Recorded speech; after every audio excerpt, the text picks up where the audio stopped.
La humanidad entre las estrellas. Esto es para lo que hemos nacido y allí es hacia donde nos dirigimos. These news stories of late are extremely difficult to believe. Global wars, economic uncertainty, a police state rising. And in the midst of all of this are the persistent headlines of emerging and sometimes bizarre technologies. Fully automated robots in the workforce. Incredible advances in the understanding of health and immunity. Life extension technologies. Brain implantable microchips with unimaginable applications. We're going to be able to send nanobots, blood cell-sized devices, inside our bloodstream. They'll keep us healthy from inside, and they'll go inside our brains. And if that sounds very futuristic, there are already people that have computers in their brains. What will humanity look like in the next 10 or 20 years? A human with the perfect immune system and enhanced health functions? An infinitely smarter person with their brains and minds always attached to the internet? Or how about a person with the power to control their environment just by using their thoughts? It's almost impossible to say. The technological possibilities are infinite.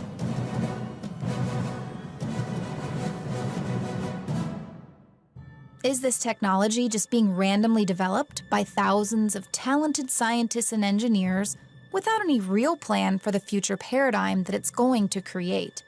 Or has there been a group envisioning this future all along?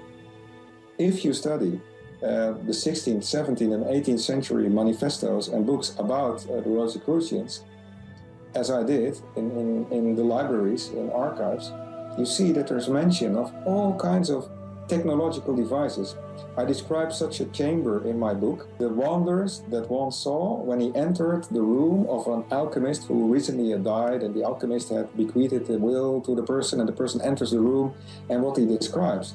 Well, it reads like 21st century technology. It may not surprise many viewers that there is a plan which has been discussed for decades amongst the top European and American social elite, who spend their time gathering in closed-door clubs dedicated to the occult. Now, wait a minute. What is the occult anyway? The word occult comes from, simply means something that's hidden. And they used that back during the Middle Ages when somebody was going against the conventional church doctrine. Then they'd say, well, they're occultists. They're looking into the occult. And this range is a pretty good wide range in occultism anyway, all the way from tree worship or nature worship, all the way to worship of the devil, worship of some, anthropological, being somewhere. Sometimes throughout history, whether because of strategy or because of moral obligation, world leaders will open the curtains ever so slightly, giving the general public an opportunity to glimpse into the secret world of the elite. In the year 1856, an industrial revolution was threatening to overthrow the traditional agrarian forces in Italy. In England, Parliament was debating over whether England should intervene in the Italian crisis, when during this debate, Prime Minister Benjamin Disraeli warned, "There is in Italy a power which we seldom mention in this house, but without considering and understanding which we shall never rightly comprehend the position of Italy. I mean the secret societies. The secret societies do not care for constitutional government. They do not want existing society ameliorated, they want it changed." He goes on to say, "It is useless to deny, because it is impossible to conceal, that a great part of Europe, the whole of Italy and France, and a great portion of Germany, to say nothing of other countries, are covered with a network of these secret societies." Disraeli gave this warning to prevent England from miscalculating the outcome of their intervention. There was a war in Italy going on, and Italy was infested with secret societies of all kinds and all shapes. But not only Italy, in fact, the whole of Europe was infested and was out of balance because of all the secret societies that were running around, plotting, scheming. It was a terrible time of upheaval if you look closely upon the situation of the 19th century. According to Disraeli, the secret occult groups are a genuine power in Europe who can and will influence the outcome of England's actions in their favor. While this speech was given over 150 years ago, not much has changed in the secret lives of the global elite. Every July, the world's top politicians, bankers, corporate financiers, academics, and other elite members gather in Northern California for the annual Bohemian Grove Retreat. This 2-week all-male get-together kicks off with their traditional cremation of care ceremony, where they burn the body of Care in effigy in front of the mysterious Great Owl and Eternal Flame. Technologies such as the Star Wars missile defense shield and the Manhattan Project were first discussed at the Bohemian Grove. The mysterious Georgia Guidestones stand as a monument to modern occultism. Sometimes called the American Stonehenge, it is unknown who commissioned this structure or why. What we do know is what the monument calls for: a world government with a world court, and the requirement that the human population never exceed 500 million. Presently, that means a reduction of about 6.5 billion people. Interestingly, these calls are similar to the recent papal encyclical, in which Pope Francis calls for a global political authority to tackle global warming. What's even more alarming is who will be on the stage with the Pope when this encyclical is formally released. John Schellenhuber is a German professor that has some very radical views on climate change, including the belief that our planet is overpopulated by at least 6 billion people. Clinton White House insider Larry Nichols shared his eyewitness account of Hillary Clinton's witchcraft retreats. I was there, folks. You understand, there's a difference in somebody that saw it or read it somewhere. I was there. Hillary would go on the weekend. About every 4th, 5th weekend, she would disappear out to California. Finally, she came back and said, Hillary, what on earth is happening in California? She was running with her actress buddies, Linda Bloodworth-Thompson and that crew. And she never told me. Finally, Bill told me that she goes out there to some kind of witch's church. I said, you've got to be kidding me, Bill. No. He said, oh, no, man, she does. There are countless other modern instances where the secret occult beliefs of the global social elite are revealed. Just as Disraeli warned his parliament that they can't estimate an accurate outcome without factoring in the agenda of the secret societies, the same is true today. If we do not consider the agendas of these modern and powerfully connected occult organizations, then we will never understand the true motivation behind much of the political and corporate decisions being made today. It's really interesting and somewhat scary when you consider that behind some of the push for what has now come to be called the New World Order, or I guess you'd call it a global socialist system, is the idea that there is this occultism there. You get to the very top of the power pyramid and you find people who will go to occult ceremonies, wear robes. The Stanley Kubrick film, Eyes Wide Shut, was not totally fiction. Lead on, old Care, and all the winds make merry with thy ducks. Hail fellowship's eternal flame. Once again, midsummer sets us free.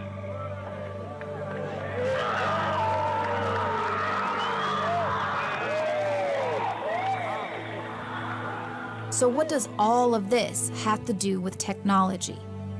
Author and historian Theo Paymans reveals in his book, Free Energy Pioneer John Worrell Keeley, that occult societies are just as obsessed with avant-garde technology as they are with exotic rituals. 19th century extremely wealthy people were definitely not only interested in, just gathering into some kind of hall and pulling down a pentagram and mumbling some evocations toward this or that deity. Occult groups routinely experimented with perpetual motion machines and zero-point energy motors. Oftentimes, when these occultists had these ideas and these avant-garde scientists And they married those ideas into what are called occult technology. They created incredible machines and devices, or prototypes of machines and devices, but they often would not work, or they worked in incomprehensible ways, or in ways that you couldn't predict. Rudolf Steiner said that certain mysterious societies have knowledge and understanding of occult avant-garde technological advances and energy sources, and that these affairs are being guarded as a secret in those circles on the subject of material occultism. But they will, when that which I call mechanical occultism will be put in practice, which is an ideal of these secret circles, they will achieve about 1,000 million in human labor. With all the problems going on in the world today, I don't think the general population is prepared for what we're going to be facing in the very near future, and that is the problem of robotics. Right now, robotics is already causing a problem by taking jobs from working people, but it's even getting stranger than that. With implants and with conditioning, with chemical therapy, they're beginning not only to mess with people in a physical way, but then mess with us mentally, psychologically, intellectually. And this is going to become an ever-growing problem in the future. Mechanical occultism will not only make 9/10 of the labor superfluous, it will also make it possible to paralyze every rebellion of the unsatisfied masses.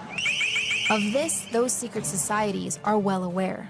On this they count when they will attain the dominance over the entire population of the Earth. Are we actually starting to see Steiner's vision take form? An automated robotic workforce, from manual labor to executive office jobs, are now being installed throughout the world, which does threaten to render human labor superfluous. Those large arm assembly line robots we're used to seeing doing the work in car manufacturing plants are yesterday's technology.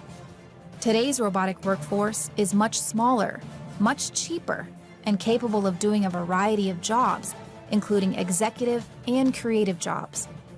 Compared to the cost of an average annual salary for just about any employee, including minimum wage workers, the robotic workers' one-time cost and near perfection in their job execution is a very appealing option. Especially now, since many cities are nearly doubling their minimum wage rate, and robots don't go on strike. With some of these new techniques where they can alter our thinking, alter our emotions, in certain instances, someone who has a severe and definite mental problem, this could be a wonderful solution to bring them back to a more normal lifestyle. But the big question is, what about the misuse of this by reprogramming people and programming them into being little automatons? And that leads, of course, to the question is, who is going to decide the application of this technology? Anyone who is following the technology trends knows that the reality of a fully automated labor force is right around the corner. History is filled with inaccurate predictions about machines replacing the human workforce to bring about an apocalyptic-like scenario for humanity. Some might say that we are sounding the same alarms that other doom and gloomers have in the past. At a recent artificial intelligence conference here in Austin, we ran into Max Tegmark, the co-founder of Future of Life Institute. We asked him to explain some of the emerging problems as he sees it. It used to be, 300 years ago that machines during the Industrial Revolution replaced blue-collar work, very easy-to-do jobs, and then those people got educated and got better-paying jobs. Today, instead, our machines are replacing not the muscle work, but the brain work, right? And when you lose that kind of job, the only place you can go in the economy is usually downward in pay scale. So there are really interesting questions. Official unemployment projections for the next 10 years predict lower unemployment numbers and a surge in the economy. Of course, none of these statistics bothered to factor in automation. It's a difficult problem, and I was at a meeting where there were 5 Nobel Prize-winning economists, and all they wanted to talk about was this question. What's the future of employment and the structure of the economy when most of what we call work now is being done by robots. And unfortunately, even though that was what they really cared about, they had no suggestions. Another talking point that attempts to quell the fears of an upcoming economic and social robot apocalypse reminds us that in any economy, there must be consumers with money to purchase the items the industry is manufacturing. Here is an example of applying 19th and 20th century economics to a 21st century problem. We're in new territory. Sales profits can be razor thin because the cost of labor will be automated away. The current model of economics will be different in the near future, so the model regarding supply and demand might not apply as it has in the last few centuries. In July 2013, former Treasury Secretary Larry Summers addressed a crowd at the National Bureau of Economic Research Summer Institute. He said, "Until a few years ago, I didn't think this was a very complicated subject. The Luddites were wrong, and the believers in technology and technological progress were right. I'm not so completely certain now." Computers and robots are designed not simply to extend human work capacity, but to eliminate the need for humans altogether. Just as Steiner warned that the same machines that will replace the workforce can also be used to paralyze every rebellion of the unsatisfied masses, we're also witnessing the militarization of our police. Combine this grid with fully autonomous militarized robotics, and Steiner's startling prediction of a technology that will replace our workforce and paralyze humanity suddenly becomes urgent. Humanity is on the brink of a crisis, and now may be our last chance to solve this mortal problem. In Part 2, we'll focus on the centuries-old plan to combine man with machine, gain superhuman abilities, and live forever. It's a vision which is rapidly becoming reality within the transhumanist movement.